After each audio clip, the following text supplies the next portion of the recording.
हे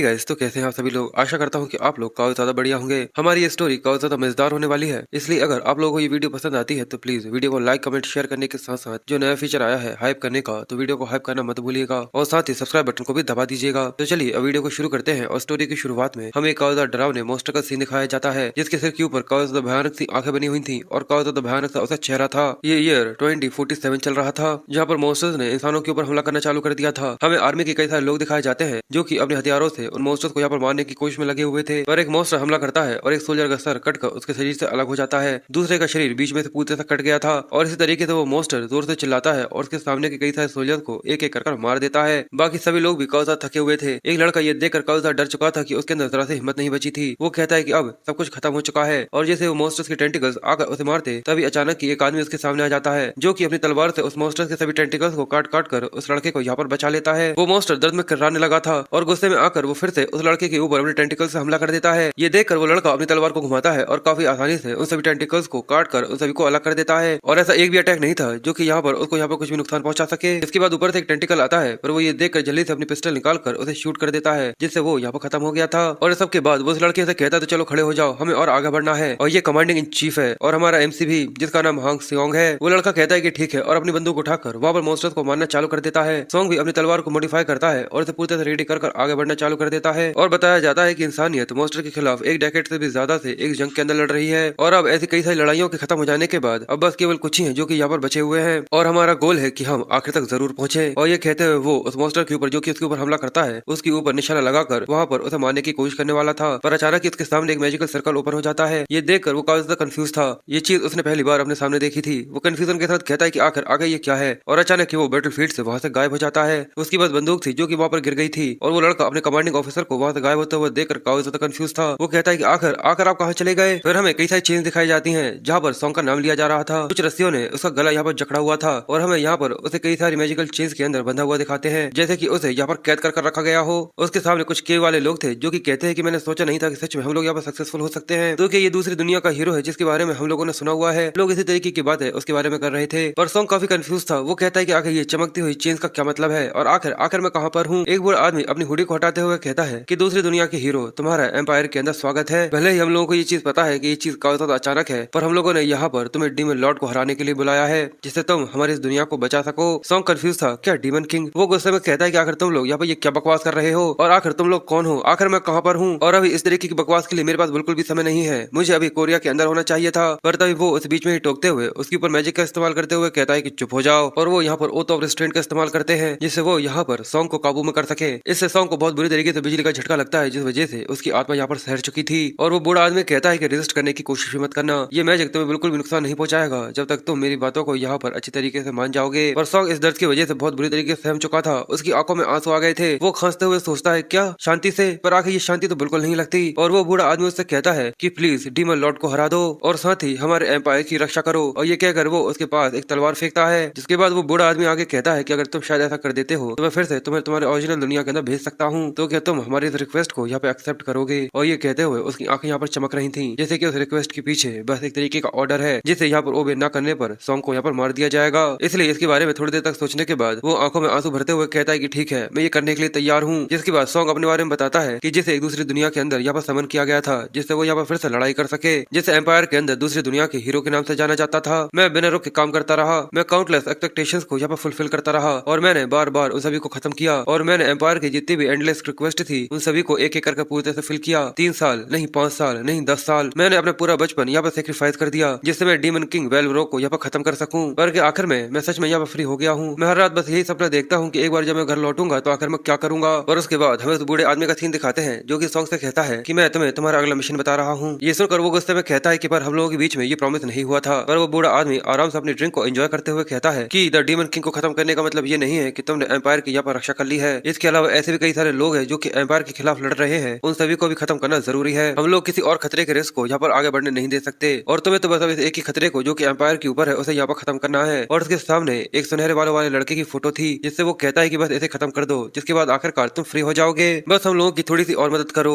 क्यों तुम ऐसा कर सकते हो ना। और ये कहकर वो उसकी तरफ देखता है। सॉन्ग को काफी ज्यादा गुस्सा आ रहा था क्योंकि उसकी गर्दन यहाँ पर चमकना चालू हो गई थी। वो बहुत ज्यादा गुस्से में था। वो सोचता है कि कुत्ता जिसके गले में कॉलर बंधी हो उसके पास यहाँ पर चुनने के लिए कोई भी रास्ता नहीं होता और इसलिए उसे उस कमीने के ऊपर बहुत ज्यादा गुस्सा आ रहा था। और वो कहता है कि बस आखिरकार ये सब आखिर में यहाँ पर खत्म हो जाए। हमें टेटोनिया नाइट किंगडम का सीन दिखाया जाता है जहाँ पर उन दोनों के बीच में काफी ज्यादा इंटेंस और काफी ज्यादा खतरनाक सी लड़ाई चल रही थी। सॉन्ग आखिरकार अपनी तलवार से उसको यहाँ पे पूरी तरह छलनी छलनी कर देता है, जिस वजह से वो दर्द में यहाँ पर उससे कहता है कि तुम्हें सच में ऐसा नहीं लगता कि तुम एक काफी ज्यादा बड़े बेवकूफ हो। तो उसके लिए काफी ज्यादा परेशान था। वो कहता है कि पर मेरे पास कोई और चॉइस नहीं है सर बैरडल, प्लीज मुझे माफ कर देना। वो कहता है कि तुम दूसरी दुनिया की हीरो हो। सॉन्ग मैंने सही कहा ना। सॉन्ग तुम इस तरीके से मुझसे माफी मांगने की जरूरत नहीं है क्योंकि जल्दी ही तुम्हें भी इसी तरीके से यहाँ पर खत्म कर दिया जाएगा। जैसे सॉन्ग ये सुनता है तो वो ये सुनकर थोड़ा सा कंफ्यूज रह गया था और वो कहता है कि अब आखिरकार ये खत्म हो गया तो मैं आखिरकार सच में अपने घर जा सकता हूँ। पर वही हमें उसके पीछे एक आदमी को दिखाते हैं जो कि उसके पीछे आ रहा था और वही वो गोल्डन थ्रेड्स को खींचना चालू करता है जिससे यहाँ पर सॉन्ग का गला जोर से दब गया था, जिस वजह से उसको दर्द हो रहा था और उसके मुंह से खून आना चालू हो गया था। और वो आदमी अपनी तलवार को उसकी छाती के आर पार करते हुए कहता है कि दूसरी दुनिया के हीरो तुमने सच में काफी ज्यादा अच्छा काम किया। और वो इसकी वजह से बहुत ज्यादा शौक और हैरान सा रह गया था। सॉन्ग उसको देखकर कहता है क्या काउंट। वो कहता है कि सॉन्ग तुमने सच में इन सालों में काफी ज्यादा कमाल की लड़ाई लड़ी है। तुमने एम्पायर के लॉयल हंटिंग डॉग बनकर काफी अच्छे तरीके से सर्व किया। मैं एक ग्रेट जनरल जो कि एक होली नाइट भी है तुम्हें सच में एक्नॉलेज करता है। और सॉन्ग मरते हुए कहता है इसका मतलब ये सारी चीजें शुरुआत से ही पूरे से झूठ थी। तुम लोग कभी भी मुझे घर भेजने के बारे में प्लान ही नहीं कर रहे थे। तो ड्यूक अपनी तलवार बाहर निकालते हुए कहता है क्या कर हम लोग ऐसा क्यों करेंगे, वैसे भी एक शिकारी कुत्ते को बस काटना ही आता है और कुछ नहीं। सॉन्ग तुम्हें अलविदा। और ये कहते ही सॉन्ग जमीन पर गिर गया था। सॉन्ग मरते हुए सोचता है कि मुझे लगा ही था कि वो लोग मुझे इतनी आसानी से यहाँ से जाने नहीं देंगे, पर फिर भी डैम इट मैंने ऐसा कुछ सोचा नहीं था। मैं कभी भी इस तरीके की बेइज्जती को नहीं भूलूंगा। तुम्हारे इस घटिया से एम्पायर को इसकी कीमत चुकानी होगी पूरी तरह से तबाह होकर। और हमें बताया जाता है कि उस रात एक जिंदगी ने अपनी आंखें बंद करी थी और दूसरे ने अपनी आंखें खोली थी। और हमें एक लड़के का सीन दिखाया जाता है और चिल्लाने की आवाज आती है कि बधाई हो तुम्हें लड़का हुआ है। एक सुनहरे बालों वाली औरत सच में अपने बच्चे को देखकर बहुत ज्यादा खुश और उससे कहती है कि मेरा प्यारा बच्चा मैं तुम्हारी माँ हूँ। और हमें उसके साथ में एक काले लंबे वाले आदमी को दिखाते हैं जिसके साइड में वही सुनहरे बालों वाली औरत वहाँ पर बैठी हुई थी जिसकी आंखों में आंसू थे। हमें एक आवाज आती है कि आखिर ये लोग कौन है, मैंने कभी भी इनकी शक्ल अपनी जिंदगी में कभी भी नहीं देखी। और काफी देर तक सोचने के बाद सॉन्ग को याद आता है कि हाँ बिल्कुल मुझे याद आ गया ये इंसान तो। और हमें उस काले बालों वाले आदमी के बारे में बताया जाता है कि वो कॉन्टिनेंट का ग्रेटेस्ट नेक्रोमेंसर है और साथ ही ब्लैक मेज भी जिसका नाम ड्यूक सक्सेन है। इसका मतलब ये जगह ये एम्पायर का हेडक्वार्टर है जहाँ पर फॉरबिडन मैजिक को इस्तेमाल किया जाता है जिसका नाम नेक्रोपोलिस है जिसे लोग ब्लैक टावर के नाम से भी जानते हैं। इसका मतलब वो स्टोन ऑफ रिइंकार्नेशन जो कि बस एक ही बार काम करता है वो सक्सेसफुली वहाँ पर एक्टिवेट हो गया था। और वो स्टोन ऑफ रिइंकार्नेशन के बारे में बताता है जिसको वो हमेशा से छुपाकर अपने पास रखे हुए था, जिसका इस्तेमाल करते हुए वो इस डॉग लीच को यहाँ पर तोड़ना चाहता था। और ये बॉडी जिसके अंदर उसने अब यहाँ पर जन्म लिया है ये पूते से उसकी किस्मत के ऊपर था। पर अगर मैं सोचता हूँ कि मैं यहाँ पर सक्सेन ड्यूकल फैमिली के अंदर फर्स्ट रीबॉर्न हुआ हूँ जो कि एम्पायर की मोस्ट एलिट नोबिलिटीज में से एक है, इसका मतलब तो यही है कि इस बार मैंने अपने मुंह में एक सोने की चम्मच लेकर जन्म लिया है। और अब वो यही सोचकर खुश हो रहा था कि वो यहाँ पर बड़ा होते हुए नेक्रोमेंसरी को पूते से मास्टर कर सकता है जिससे वो उन सभी को यहाँ पर पूते से खत्म कर देगा एम्पायर के उन कमीनों को जिसने उसे यहाँ पर धोखा दिया था। पर ड्यूक थोड़ा सा कंफ्यूज था। वो नैनी से कहता है कि आखिर ये बच्चा यहाँ पर रो क्यों नहीं रहा। सॉन्ग ये सुनकर कंफ्यूज था। नैनी उसको देखकर कहती है कि ये चीज काफी ज्यादा अजीब है क्योंकि वो यहाँ पर सही तरीके से सांस ले रहा है पर फिर भी ये पूते से शांत है। तो उसकी माँ कहती है कि तुम उसकी कंडीशन को और करीब से चेक कर सकती हो। सॉन्ग थोड़ा सा कंफ्यूज था। वो कहता है कि मैं कोई बच्चा नहीं हूँ जिसके आंसू इतने ज्यादा आसानी से बाहर आ जाएं। वो नैनी चेक करती है और कंफ्यूजन के साथ कहती है कि जो उसकी सांसें हैं वो पूते से स्टेबल है तो यहाँ पर चिंता करने की तो कोई भी जरूरत नहीं है। पर सक्सेन काफी कंफ्यूज था। वो कहता है पर क्या ये कोई आंसू के बिना वाला बच्चा तो नहीं है जिसे किसी तरह की कोई बीमारी हो। तो वो कहती है कि नहीं, तुम्हें यहाँ पर जरा सा भी डरने की या परेशान होने की जरूरत नहीं है। अगर तुम सच में ये चाहते हो कि ये यहाँ पर रोए तो बस तुम्हें उसके पीछे थोड़ा सा मारने की जरूरत है बिल्कुल इस तरीके से जब तक ये यहाँ पर रोना चालू ना कर दे। और ये कहते थे नैनी उसके बम पर यहाँ पर दम देना चालू कर देती है जिस वजह से सॉन्ग को यहाँ पर दर्द तो हो रहा था पर उसकी आंखों से आंसू नहीं निकलते इसलिए वो लगातार उसके बम को लाल करने में लगी रहती है। ये देखकर सक्सेन कहता है कि सच में ये बच्चा तो काफी ज्यादा जिद्दी निकला। तो उसकी माँ हंसते हुए कहती है सच में ये तो तुम्हारा ही बच्चा है, इसी वजह से जो उसकी विल है वो इतनी ज्यादा स्ट्रॉन्ग है। पर रुको अब तुम मुझे अलाउ करो। और ये कहकर वो सॉन्ग को अपने पास लेने लगी थी पर सॉन्ग अपने ही मन में कहता है कि तुम बेवकूफ कहीं के, तुम्हारा जो बच्चा है वो पूरी तरह से ठीक है। सॉन्ग अब ये देखकर डर गया था कि अब उसकी माँ उसके बम को और ज्यादा लाल करने वाली है। पर अगले ही पल जैसे ही वो उसके ऊपर बड़े प्यार से हाथ रख देती है जिस वजह से वो पूरी तरह हैरान सा रह गया था। वो सोचता है कि ये गर्म और जेंटल हाथ जो कि उसने मेरे शरीर के ऊपर रखा है। सॉन्ग को अचानक ही अपने पास्ट की कई सारी चीजें याद आने लगी कि किस तरीके से उसने अपनी जिंदगी बस चीजों को खत्म करने पर ही ध्यान दिया और आखिर इस तरीके की गर्मी आखिर उसने पिछली बार आखिर कब महसूस करी थी। और एक नोबल यंग लेडी का कपकपाता हुआ नरम सा हाथ जो कि उसकी एक नई माँ भी है उसने उसे इस तरीके के प्यार महसूस कराया जो कि उसने कई सालों से महसूस नहीं किया था।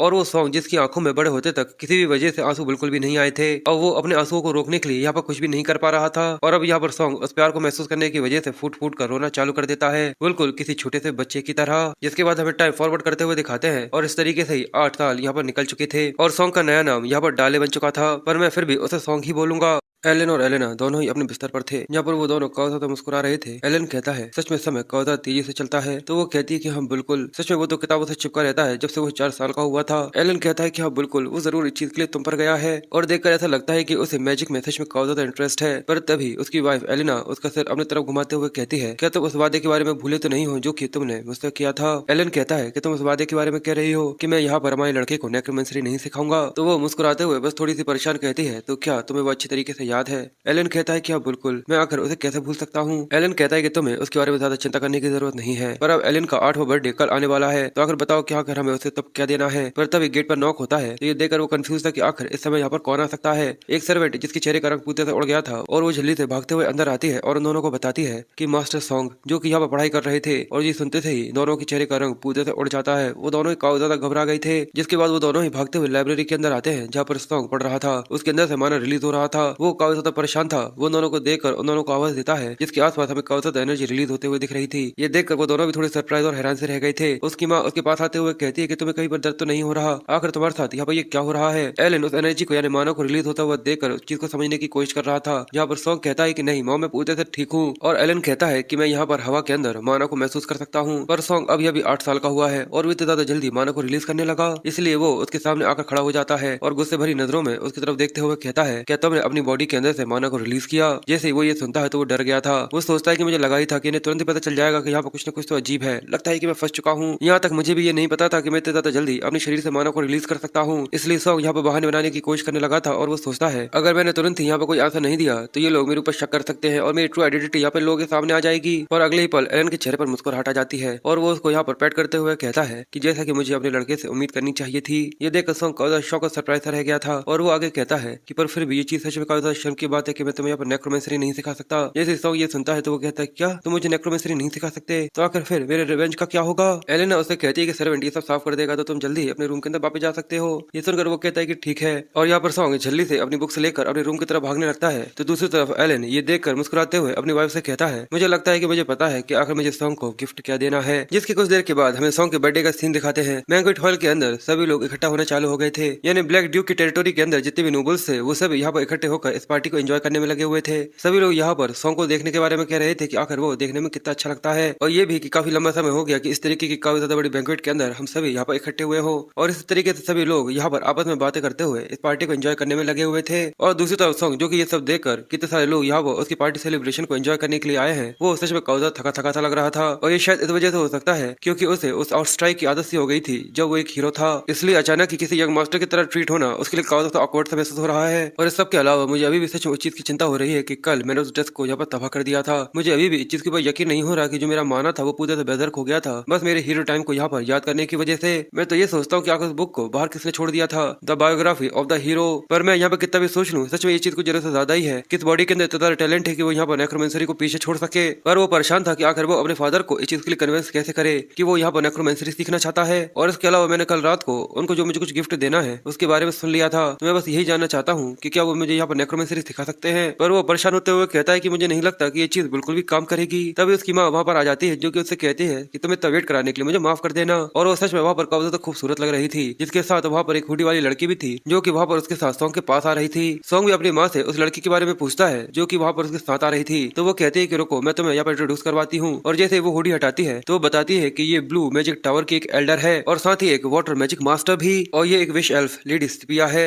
और एलेना बताती है कि आज से ये तुम्हारी टीचर है। ये सुनने के बाद सॉन्ग थोड़ा सा कंफ्यूज रह गया था। सिपिया उसे ग्रीट करती है और कहती है कि तुम्हारे साथ आगे काम कर मुझे सच में काफी ज्यादा अच्छा लगेगा। उसकी माँ उसे यहाँ पर हैप्पी बर्थडे ग्रीट करती है और यहाँ पर सॉन्ग काफी ज्यादा शर्मा रहा था और वो सोचता है कि ये लोग यहाँ पर एक एल्डर को लेकर आए हैं ब्लू टावर से एज अ टीचर मेरे लिए। क्या इसका मतलब ये यहाँ पर मुझे वाटर मैजिक सिखाना चाहते हैं जो कि डिफेंस और डिसरप्शन के ऊपर फोकस करते हैं। इसका मतलब जैसा कि मुझे लगा था कि मेरी माँ ही है जो कि ये नहीं चाहती कि मैं डार्क मैजिक सीखूं। सिपिया सॉन्ग से कहती है कि कुछ देर तक हम लोग यहाँ पर अकेले बात कर सकते हैं। जिसके बाद वो लोग बाहर ठंडे बर्फीले एरिया के अंदर आ जाते हैं। सिपिया कहती है जैसा कि तुम्हें पहले से ही पता है कि मुझे कहा गया है कि मैं बस तुम्हें केवल वाटर मैजिक ही सिखाऊं, पर क्या तुम इसके लिए डिसअपॉइंटेड तो नहीं हो? क्योंकि मैं पूरे तरह श्योर हूँ कि यहाँ पर और भी अलग अलग तरीके के मैजिक होंगे जो कि तुम यहाँ पर सीखना चाहते होगे। जैसे वो ये सुनता है तो सरप्राइज था। वो कहता है कि आखिर तुम्हें इसके बारे में कैसे पता? सिपिया कहती है ये चीज तो पूरी तरह से नेचुरल है कि तुम यहाँ पर अपने फादर के नेक्रोमेंसरी डार्क मैजिक को सीखना चाहते हो, पर इसके अलावा जो कंडीशंस थी ब्लैक ड्यूक की शादी की, उसके बारे में पूरे एम्पायर को पता है। क्योंकि जब ब्लैक ड्यूक ने लेडी एलेना को वहां पर जाकर प्रपोज किया था तो वो उनकी झूठी रेपुटेशन की वजह से काफी परेशान हो गई थी, और इसी वजह से उन्होंने उनसे ये वादा लिया कि जो उनकी डार्क लेगेसी है उसे आगे पास डाउन नहीं किया जाएगा। और इसी वजह से उनकी शादी के दिन जितने ब्लैक टावर के एल्डर्स थे उन सभी ने अपने यूजुअल ब्लैक रोब्स की बजाय, मुझे काफी अच्छे तरीके से याद है कि उन सभी ने मैचिंग रोब्स पहने थे जो कि पूरी तरह से व्हाइट थे। और इसी वजह से जो उनकी शादी थी वो यहाँ पर इस तरीके के प्रॉमिस के साथ बंधी हुई है। इसलिए तुम्हें काफी ज्यादा दिक्कत होगी कि तुम तुरंत यहाँ पर डार्क मैजिक को सीखना चालू कर सको। पर मैं लेडी एलेना को यहाँ पर समझाने की पूरी कोशिश करूंगी। तो क्या बताओ, क्या तुम मेरी टीचिंग्स को यहाँ पर एक्सेप्ट करोगे?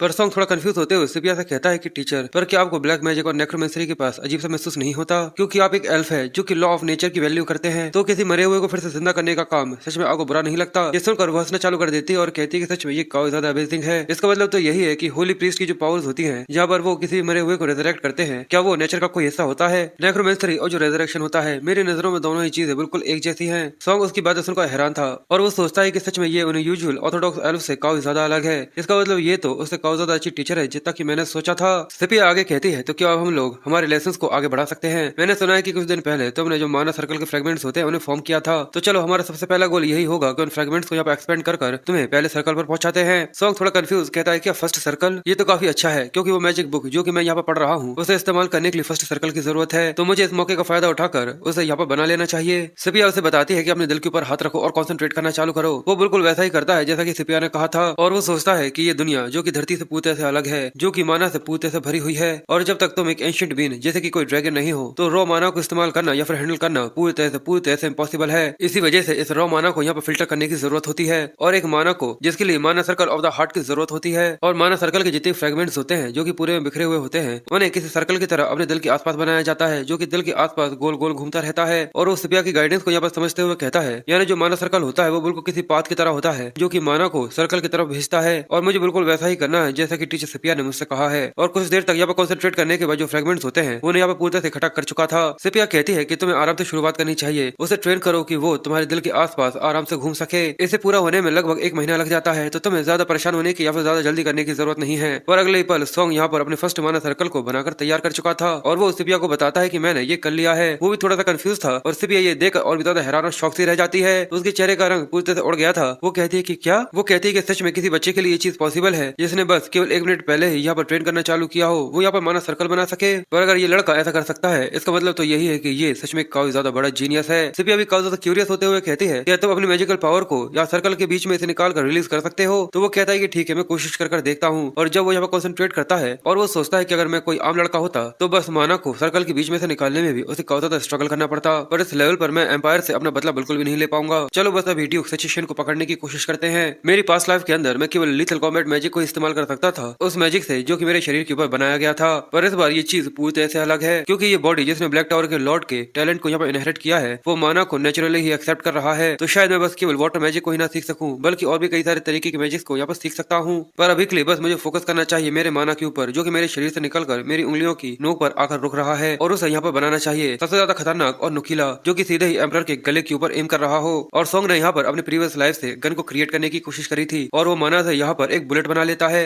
सिपिया बहुत ज्यादा शौक थी। वो कहती है कि ज्यादातर जो माना का फॉर्म होता है वो यहाँ पर कोलैप्स हो जाता है जब भी कोई अपने माना को अपने शरीर से निकालने की कोशिश करता है, पर इसने तो अपने मैजिकल पावर को यहाँ पर क्रिस्टलाइज कर दिया है और इससे एक काफी ज्यादा अच्छी आइस बुलेट को क्रिएट किया है। पर अभी क्योंकि ये बस केवल फॉर्म के ऊपर ही फोकस कर रहा है तो जो उसकी डिस्ट्रक्टिव पावर होगी वो सच में काफी ज्यादा कम होगी। पर जैसे सॉन्ग अपने सामने के एक पेड़ के ऊपर निशाना लगाता है और जैसे वो बुलेट जाकर सीधे उसे टकराती है तो वो पेड़ एक ही बार में पूरी तरह तबाह हो गया था। जहाँ पर वो टकराया था वहाँ पे काफी ज्यादा गहरा गड्ढा होता है और वो पेड़ एक ही बार में नीचे जाकर गिर जाता है। और उसकी डिस्ट्रक्टिव पावर देखकर सिपिया बहुत ज्यादा हैरान और शौक से रह गई थी। वो कहती है कि ये तो ज्यादा शार्प और हार्ड है कि इसने एक पेड़ के टुकड़े टुकड़े कर दिया। ये ऐसा कोई भी लेवल नहीं है जो कि बस एक छोटे से 8 साल का बच्चा यहाँ पर दिखा सकता है। जिसके बाद सिपिया वहाँ पर बैठकर उस पेड़ को यहाँ पर एग्जामिन करना चालू करती है। वो अभी भी काफी ज्यादा शौक होते हुए कहती है कि मुझे बस ये लगा था कि ये यहाँ पर अपने मानव को अच्छी तरीके से मूव कर पा रहा है, पर वो तो यहाँ पर अपने मैजिकल पावर को भी रिलीज कर पा रहा था और उसने तो उसे आइस एलिमेंट के साथ यहाँ पर इन्फ्यूज भी कर दिया। भले ही ये एक बेसिक स्पेल है पर फिर भी सोचा जाए कि उसने इस तरीके से इसको यहाँ पर मैनिफेस्ट किया है। इस स्पेल ने आसपास की जितनी भी चिल्स थी उसे परफेक्टली एब्जॉर्ब कर लिया। सॉन्ग काफी कंफ्यूज सिपिया से कहता है कि टीचर क्या मैंने यहाँ पे कोई गलती कर दी है, तो वो मुस्कुराते हुए उसकी तरफ देख रही थी। जहाँ पर सॉन्ग सॉन्ग डरने की कोशिश कर रहा था और वो सोचता है कि इस तरीके के जो फॉर्मूले होते हैं वो सच में काफी ज्यादा एडवांस होते हैं और एक छोटे से बच्चे ने यहाँ पर अनजाने में इसको बना दिया, यानी रोटेट करना, एक्सेलरेट करना, जिसके बाद उसे कंप्रेस करना।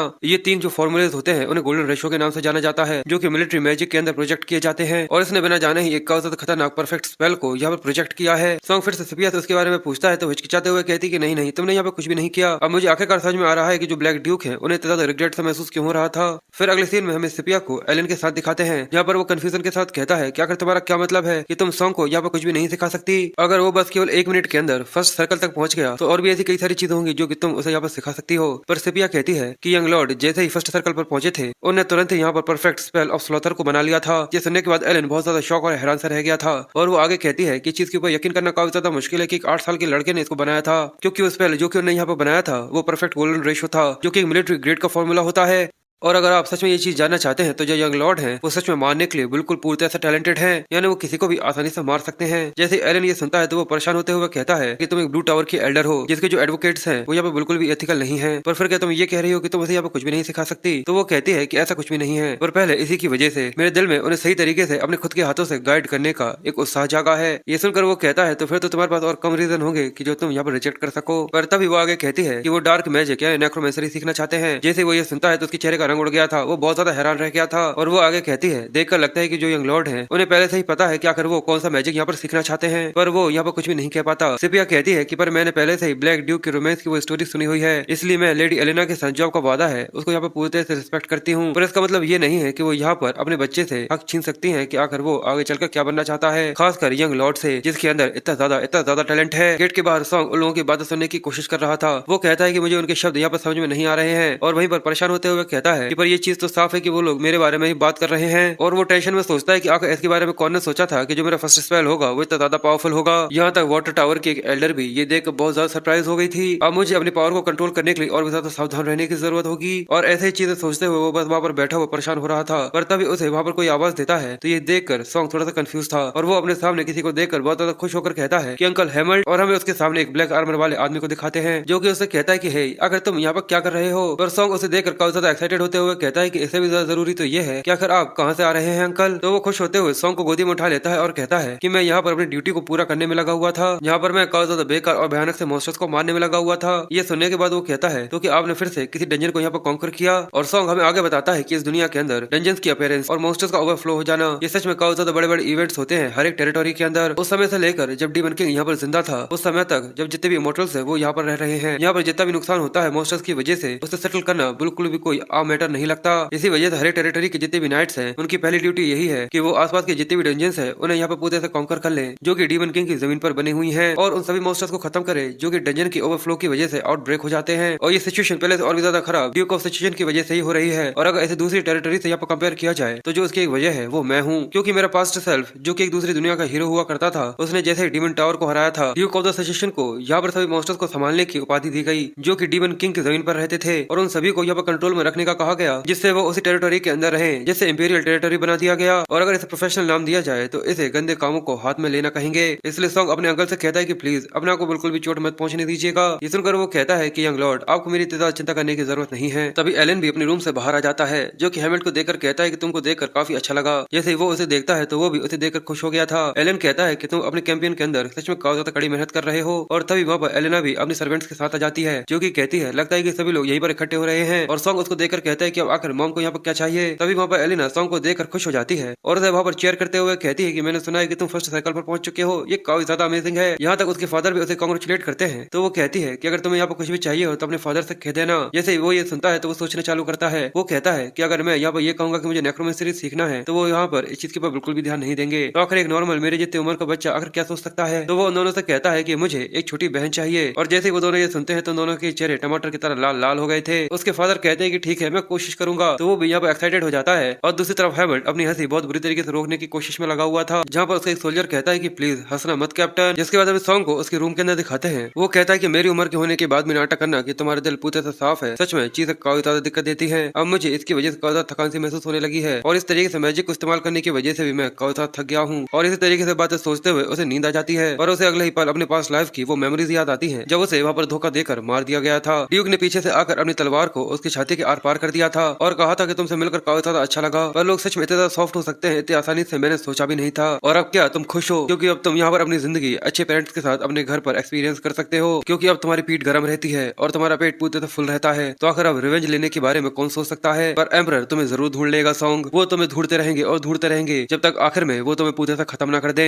जहाँ तक इस दुनिया से जो तुम्हारे ट्रैक्स है वो पूरे से गायब नहीं हो जाते। और ऐसे ही डरावना सा सपना देखने के बाद सॉन्ग बहुत बुरी तरीके से डर कर अपने ख्वाब से उठ गया था। उसका जो माना था वो ओवरफ्लो होना चालू हो गया था। वो उसे कंट्रोल करने की कोशिश करता है और कहता है कि मेरा दिल बहुत जोर से दर्द कर रहा है, ऐसा लगता है कि ये फट जाएगा। क्या ये माना फ्लो है? मैंने बस इसके बारे में एक बार सुना था। सच में वो एम्पेरियल के कमीने, मुझे उनके ऊपर काफी गुस्सा आ रहा है। वो तब तक चीजें नहीं जाने देंगे तब तक सब कुछ पूरी तरह खत्म नहीं हो जाता। और इस तरीके से सोचते हुए सॉन्ग घर से बाहर आ गया था। वो सोचता है कि मुझे लगा था कि अगर मैं बाहर आ जाऊंगा और ये ठंडी सी हवा लूंगा तो शायद चीजें अच्छी हो सकती है, पर ये तो धीरे धीरे कर और भी ज्यादा बदतर होता चला जा रहा है। पर तभी सिपिया वहाँ पर पीछे आ जाती है जो कि उससे कहती है ऐसा लगता है कि तुम काफी ज्यादा दर्द में हो। सॉन्ग ये देखकर कंफ्यूज था और वो उसको देखकर कहता है कि आप यहाँ पर क्या कर रही हैं, पर वो उसे देखकर सोचती है क्या माना का ओवरलोड जैसा कि एक टैलेंटेड बच्चे से उम्मीद करनी चाहिए थी, पर ये डरावनी सी फीलिंग जो मुझे महसूस हो रही है मैं इसका कुछ भी नहीं कर सकती। और ये कहकर वो अपना हाथ सीधे सॉन्ग के छाती पर रख देती है। अचानक ही उसे यहाँ पर महसूस होता है जैसे कि जो उसकी शरीर के माना था वो यहाँ पर गायब होने लगा है। और सेपिया सोचते हैं कि अगर इसकी मैजिक को पूरे फुलफिल कर दिया जाए तो भविष्य में जो इतनी चीजें है वो इतनी ज्यादा रिलेवेंट नहीं होंगी। उसे इसकी वजह थोड़ी सी दिक्कत तो हो रही थी, पर थोड़ी ही देर में जो सॉन्ग का माना था वो पूरे से कंट्रोल हो चुका था।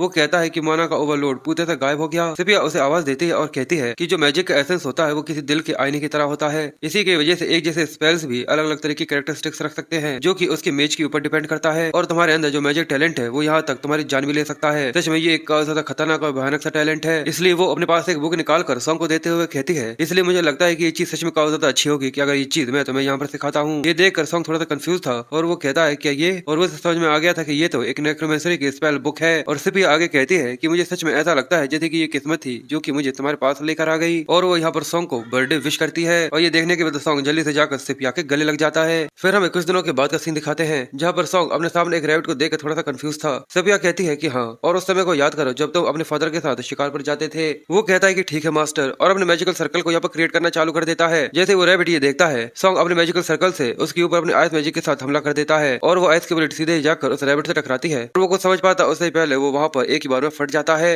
सिपिया ये देखकर कहती है कि भले ये एक जैसा स्पेल है पर मेज टू मेज जो उसके वेरिएंस है वो सच में काफी ज्यादा अलग है। और वो यही बात सॉन्ग को भी बताती है और वो कहती है कि तुम्हें पता है कि आखिर ऐसा क्यों होता है। तो वो कहता है कि नहीं, मुझे इसके बारे में नहीं पता। वो बताती है क्योंकि जो मैजिक होता है असल में वो तुम्हारे दिमाग के किसी आईने की तरह होता है, क्योंकि ये यहाँ पर उस झूठ को जो कि तुम्हारे दिल के अंदर छुपा हुआ है माना के जरिए बाहर निकालता है। इसी वजह से ये मैजिक सभी के लिए अलग अलग होता है क्योंकि ये अपने इनर सेल्फ का एक लैंडस्केप होता है। सॉन्ग ये सुनकर थोड़ा सा परेशान सा हो गया था। जिसके बाद वो कहती है कि तुम्हें फायर वॉल की टर्म्स के बारे में पता है, जो एक मेंटल इमेज होती है जो कि यहाँ पे इमेजिनेशन को सॉलिडिफाई करती है। वो बस एक रास्ते के पत्थर की तरह होती है क्योंकि यहाँ पर जो मैजिक टावर्स के अंदर जादू सिखाया जाता है वो उससे बिल्कुल भी अलग नहीं होता। जैसे कि जो रेड टावर का मैजिक है वो बस केवल स्ट्रेंथ को यहाँ पर रिप्रेजेंट करता है और दूसरी तरफ जो ब्लू मैजिक टावर है वो हार्मनी को यहाँ पर वैल्यू करता है। और हर एक मैजिक टावर अलग तरीके से अपनी जो फॉर्म्स है उन्हें यहाँ पर प्रोजेक्ट करता है अपने जादू से। इसी वजह से जो उनका नेचर होता है हर एक मैजिक टावर का वो अपने मैजिक सिस्टम के अंदर उनकी फाउंडेशन दिखाते हैं क्या कर वो किस तरीके से काम करता है। और यहाँ पर रेड और ब्लू मैजिक टावर के अलावा नोरी, व्हाइट और ग्रीन मैजिक टावर्स भी हैं।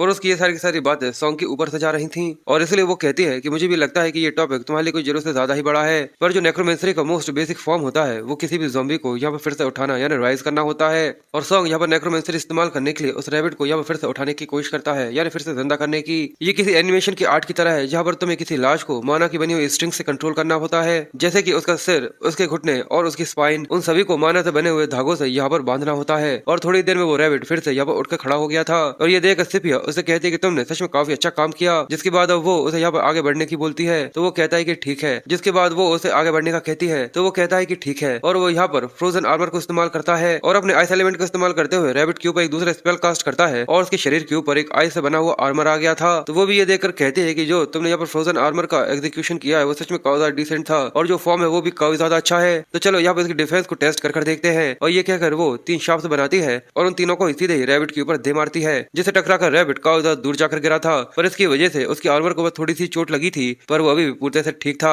तो ये देखकर सॉन्ग खुश होते हुए कहता है कि मास्टर, मैंने आपकी बोल्ट्स को यहाँ पर रोक लिया, ये काम कर गया। और इसी वजह से सिपिया भी उसे यहाँ पर कांग्रेचुलेट करती है कि तुमने काफी ज्यादा कमाल का काम किया और तुम्हें देखकर ऐसा लगता है कि तुम यहाँ पर कुछ कहना चाहते हो, तो क्या तुम उसे यहाँ पर कोई बात करना चाहते हो? तो वो खुश होते हुए कहता है कि हाँ बिल्कुल। और वो कहता है कि मैं यहाँ पर ये चाहता हूँ कि आप मुझे वाटर एट्रीब्यूट मैजिक भी सिखाएं। ये सुनने के बाद वो मुस्कुराते हुए कहते हैं कि नहीं। जैसे ही सॉन्ग ये सुनता है तो उसके दिल पर यहाँ पर पत्थर गिर गए थे। वो हैरानी के साथ कहता है कि क्या? क्योंकि आज जो तुमने देखा है वो बस एक बेसिक फॉर्म था वाटर मैजिक का, पर वाटर एट्रीब्यूट को सीखने के लिए काफी ज्यादा गहरी समझ होनी जरूरी है, जिसके अलावा एक हाई लेवल की अंडरस्टैंडिंग को डेवलप करना पड़ता है। और शुरुआत में ज्यादातर बिगनर्स होते हैं, उन्हें यहाँ पर एक तरीके की मैजिक को सीखने में ही काफी ज्यादा दिक्कत होती है। और अगर एक इंसान एक ही समय पर दो अलग अलग तरीके की मैजिक्स को इस्तेमाल करता है तो हम उसे डुअल मेज कहते हैं। और अभी तुम्हारी इस उम्र के अंदर ये चीज लगभग पूरी तरह से नामुमकिन जैसी है। और जिस तरीके से मैं इसे देख रही हूँ, ऐसा लगता है कि जो तुम्हारे एम्बिशंस है उन्हें यहाँ पर अभी के लिए तुम्हें खत्म कर देना चाहिए। जैसे इस सॉन्ग ये सुनता है तो उसके पैरों से जमीन सरक गई थी। वह हैरान होते हुए कहता है क्या मेरे एम्बिशंस, और उन चीजों के बारे में याद करता है जो कि अभी अभी उसने यहाँ पर सिपिया को दिखाया था। वो कहता है क्या इस सब के बाद भी ये चीज पूरी तरह से काफी नहीं है, पर वो उससे कहता है कि मास्टर क्या आपने मुझसे ये नहीं कहा था कि हम दोनों मिलकर यहाँ पर हमारे आगे का रास्ता यहाँ पर ढूंढेंगे। ये देखकर वो थोड़ी सी हैरान हो जाती है और वो कहती है कि मुझे लगता है कि आज के लेसन को हमें यहीं पर खत्म करना चाहिए। जिसके बाद वो उसी रात लाइब्रेरी के अंदर कई सारी बुक्स को लेकर निकाल कर रख लेता है और कहता है कि यहाँ पर ऐसी कई सारी चीजें हैं जो कि मैं यहाँ पर अकेला नहीं कर सकता,